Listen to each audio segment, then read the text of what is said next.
Guys, nandito na siya. Mag-unbox na ako ng Starbucks planner ko. This is it, guys. Ito na siya. Dumating na siya.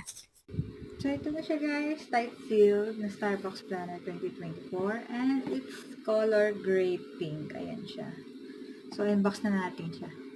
Time to open my present, guys. Oh my God. Ang ganda.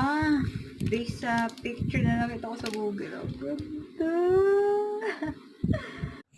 This is it, guys. Naka-front cover na. Ayan na yung loob. So, that is the color gray pink. Kakasabi ko lang kanina. And then, meron kasamang ruler. Then, ito yung loob niya. Parang katulad nga ng mga ibang ordinary planner. So, ganyan yung itsura niya. And then, may kasama din siyang mga design na based dun sa and then, yung mga sticker.